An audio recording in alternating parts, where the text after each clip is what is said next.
Hi students, I'm Dr. Bhavna.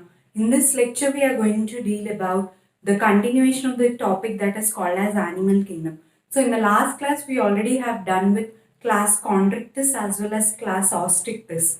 What are these class Chondrichthyes and Ostrichthyes? They belong to the phylum that is known as vertebrates, and this phylum, that is the subphylum vertebrates. This phylum is in turn it is chordates. So from chordates, vertebrates, and from vertebrates these have come into evolved into fishes. So all the fishes like Chondrichthyes, Ostrichthyes, all the fishes mostly belong to only these two classes. So generally we have talked about the classification of vertebrates. So in the classification of vertebrates, basically the first classification of vertebrates is Agnatha as well as Gnatostoma. That is, Agnatha means without jaws. Gnatostomata means with the jaws. Agnatha without jaws, only one class is included in it. That is nothing but Cyclostomata. Later in Gnatostomata, again they are subdivided into two types. That is nothing but, see, in vertebrates, Agnatha and Gnatostoma. Again in Gnatostomata, it is divided into Pisces as well as tetrapods. Pisces we have already done. Fishes, all the fishes are included under these Pisces only. They are nothing but Chondrichthyes as well as Ostrichthyes. In tetrapods, it is aves, reptiles, mammals, reptiles, amphibians, next aves as well as mammals. So this is the classification that is related to vertebrates. So already we have done with these two, Chondrichthyes and Ostrichthyes. Why there is differentiation between these two? Here means without jaw, with the jaw. But here what is the differentiation? In Pisces, fins will be present. But when it comes to tetrapods, they bear the pair of limbs. Limbs will be present. That is pair. They are useful for walking and also.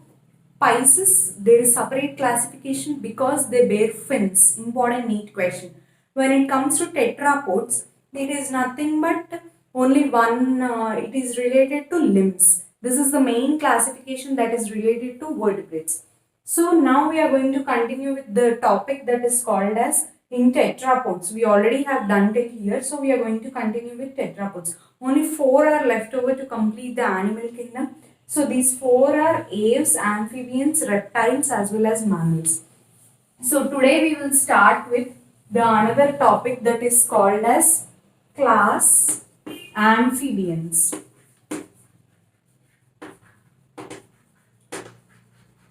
So in the class of amphibians, what is amphibians? Amphibians means which live in both land as well as in water. Numerous frogs and all will come under amphibians only.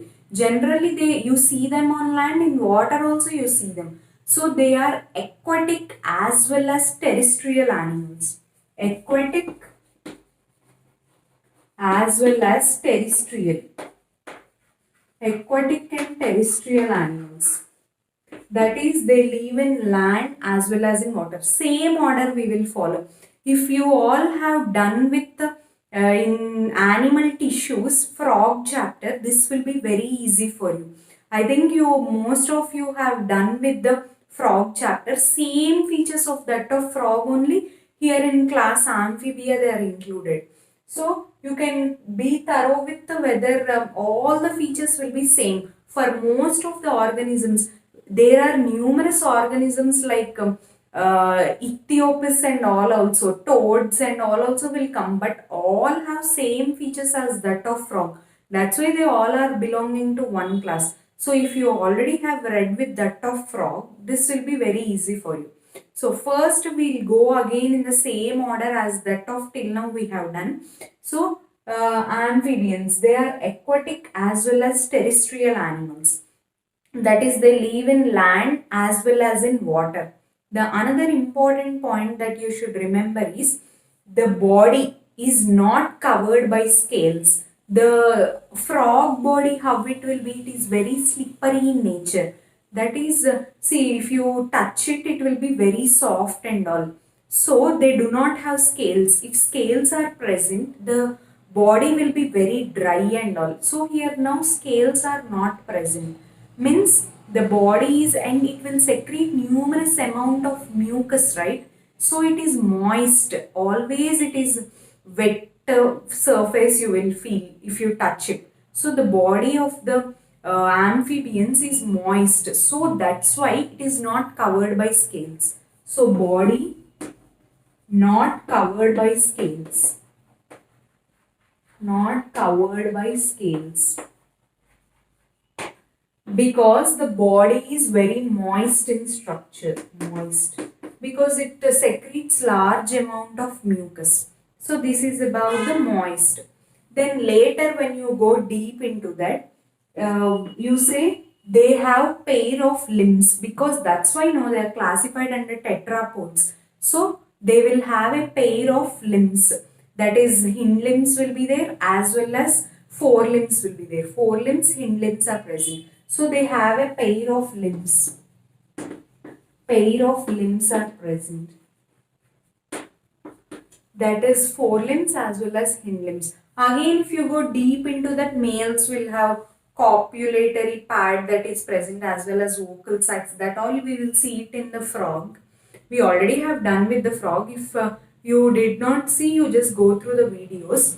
But there we'll go very deep. Here the main features of all of the amphibians we are going to deal. So that's why it will take some time. So aquatic as well as terrestrial, body is not covered by scales. It will be very smooth structure, the body, as well as it will have a pair of limbs. Next, when you go into it, body is basically divided into only two parts. That is nothing but head as well as trunk. So body is divided into head and trunk, as well as later, next when you go deep, body is basically not covered by scales, and body is divided into head as well as trunk. Then later, these organisms are also called as poikilotherms. That is nothing but cold-blooded animals. All these till now which we have done, that is Chondrichthyes, Osteichthyes, all are cold-blooded animals only. That is nothing but they are all are poikilotherms itself. Means they cannot maintain constant body temperature. Wherever they move, they will change their temperature from one place to another. Suppose they live in water, means again in water they'll change their temperature. Suppose they live on land, again they'll change their temperature.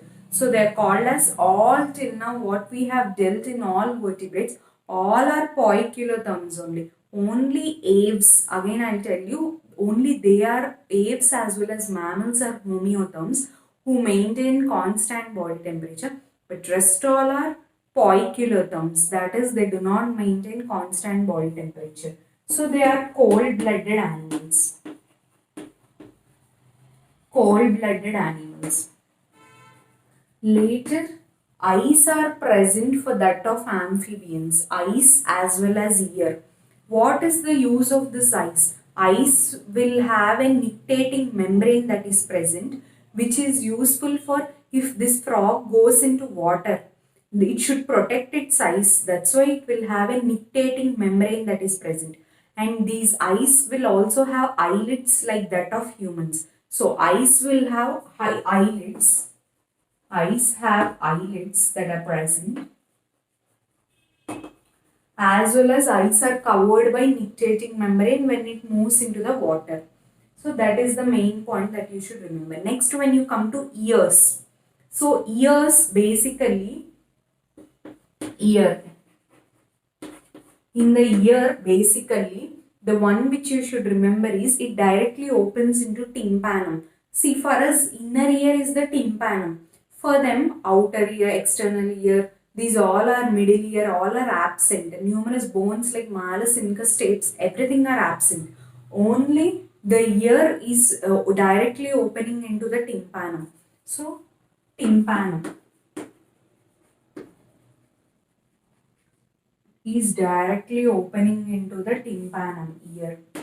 Eyes will have eyelids, ear directly open into the tympanum that is present. So these are the main features that you should remember.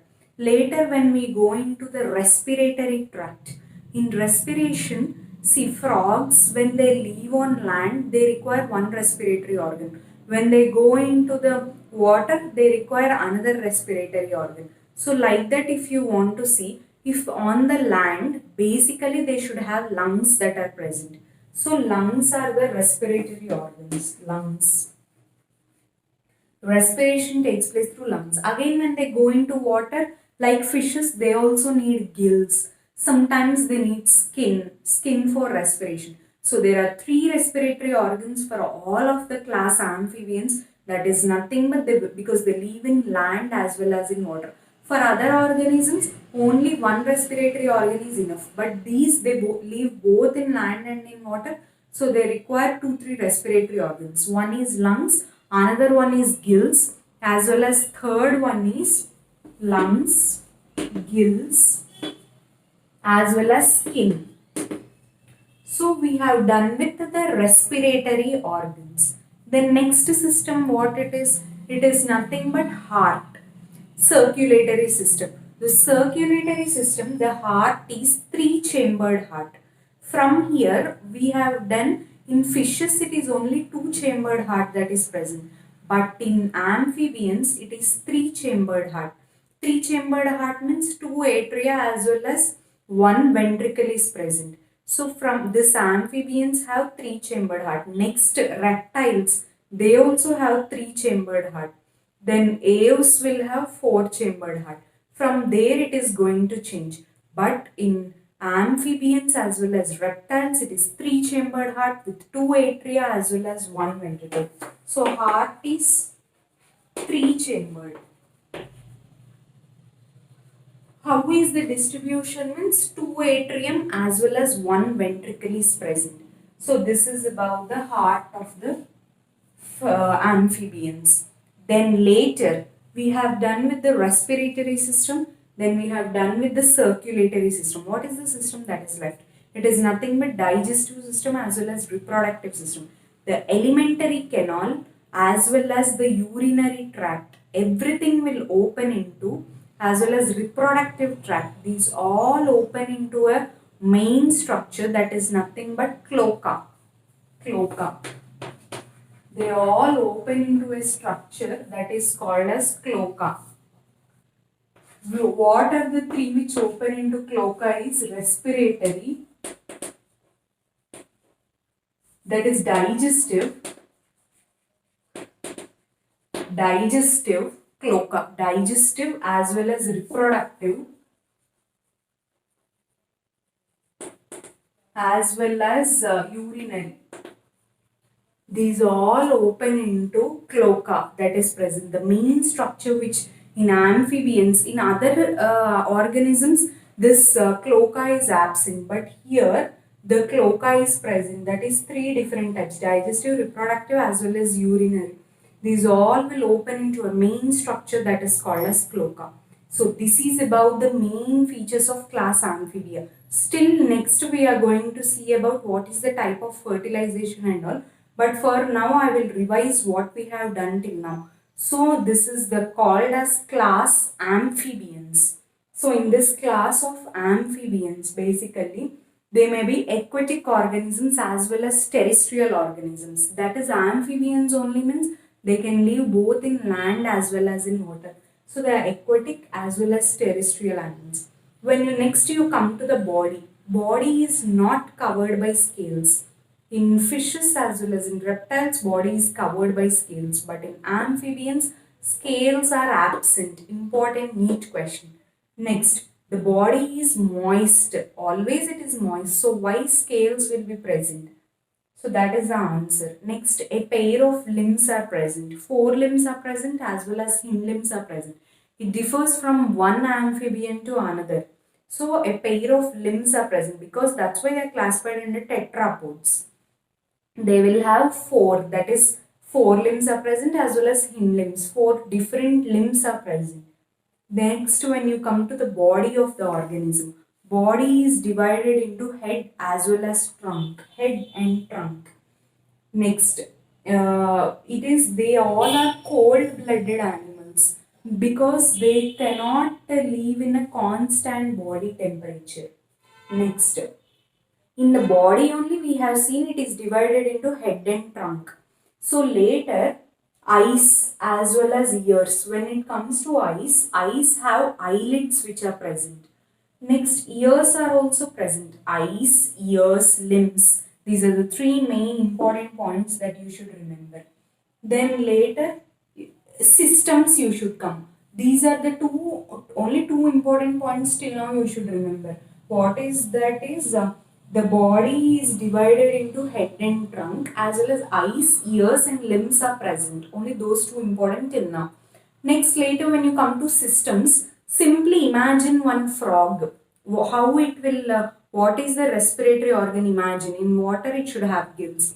In on land it should have a skin. Like that you should imagine. So that is done. Respiratory system. When you come to circulatory system, heart is three-chambered heart. That only fishes will have two-chambered heart. Next, one chamber will increase. So in amphibians it is three-chambered heart. So circulation is done. Next, the specific feature of that of frog is digestive system, reproductive system as well as urinary. They three open into one. That is nothing but cloaca. They all open into cloaca. Cloaca is a separate structure which is exclusively only present in amphibians. So digestive system, respiratory system as well as circulatory system is done. Next, when you go deep into this, the another important features is sexes are separate for these. In amphibians, sexes are separate means what? They both have, that is males as well as females are present. They are dioecious organisms. So sexes are separate. Males are different as well as females are different. Dioecious organisms. Then later, when you go deep into this, fertilization. Fertilization is external fertilization. Fertilization is external fertilization. That is for frogs, suppose tadpole larval stage is present. Sperms from the male as well as ova from the female are developed and they take place in the external environment. So it is external fertilization. Only two till now are external fertilization in vertebrates. That is nothing but Osteichthyes as well as amphibians. Chondrichthyes, Cyclostoma and next reptiles. These all will have internal fertilization only. Only two organisms, important neat question, in vertebrates which will have external fertilization is nothing but Osteichthyes as well as amphibians. Only these two have external fertilization. Then later, sexes are separate, fertilization is external as well as they are dioecious organisms. And development is indirect development, obviously. It is indirect development. Indirect development. And these organisms are oviparous organisms. Oviparous.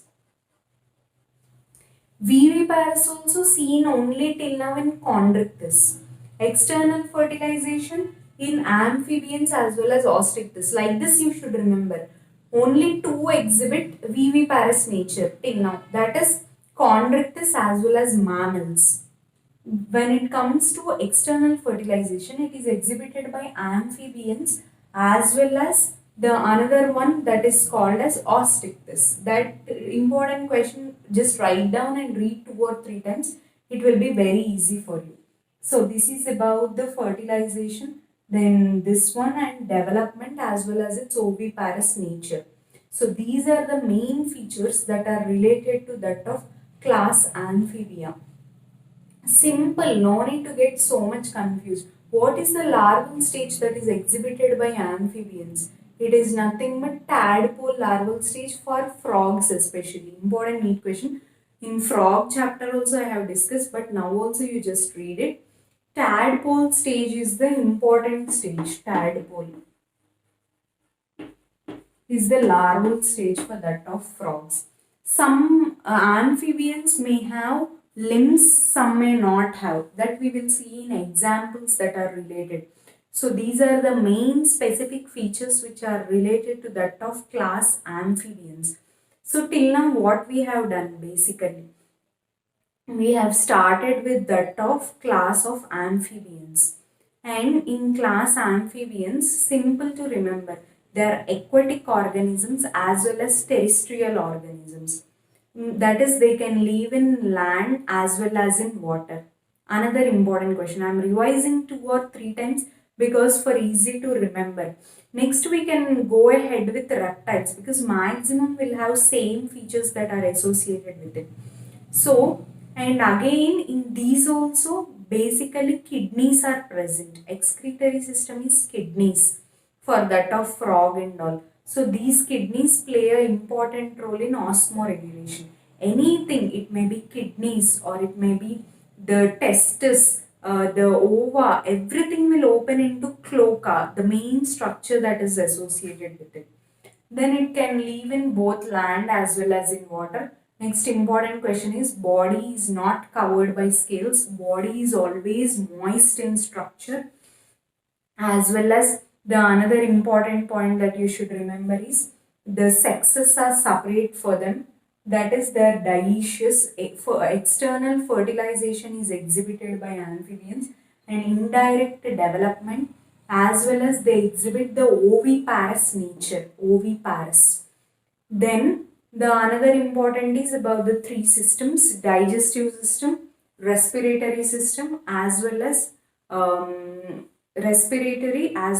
circulatory system. So heart is three chambered with two atria as well as one ventricle. Two atria, one ventricle. That is the important neat question that you should remember.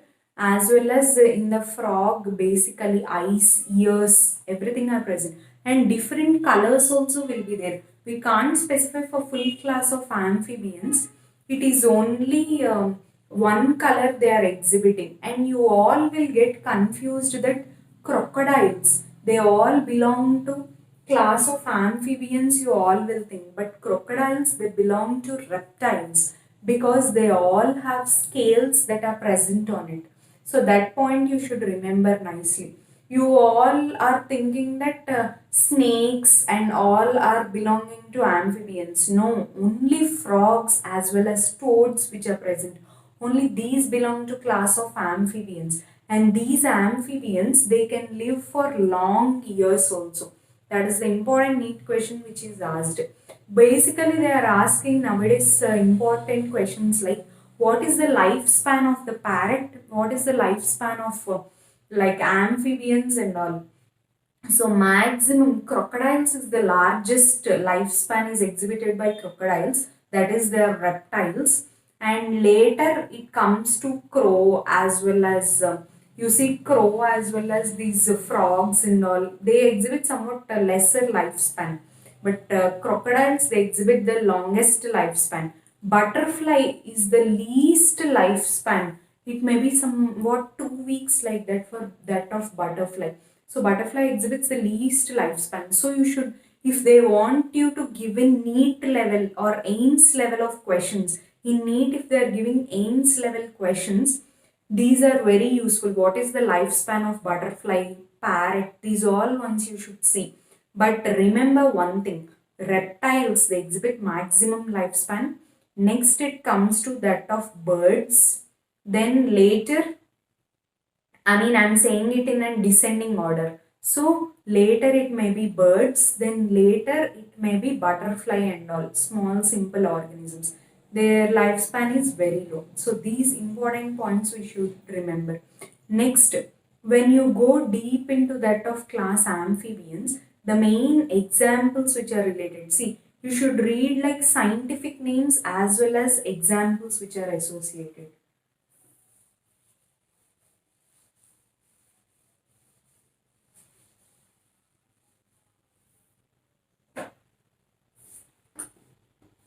So what are the examples that are associated with that of class amphibians?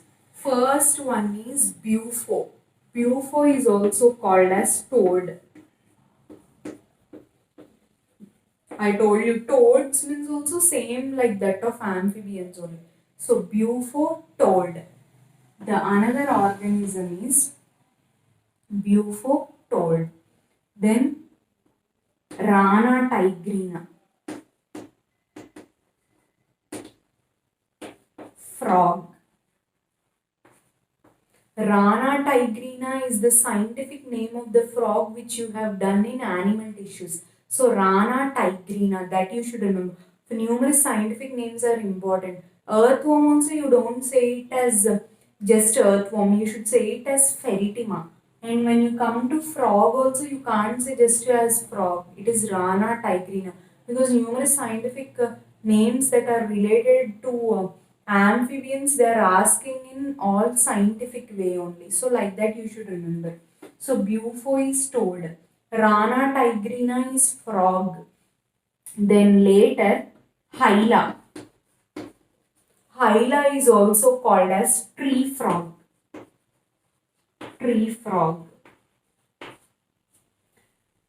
Then salamander. Salamander.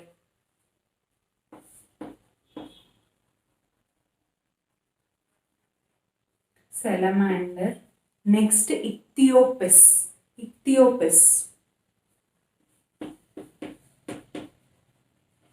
Ichthyopus is also known as limbless amphibian. Important neat question. Which is the amphibian which do not have limbs? So it is Ichthyopus. Limbless amphibian.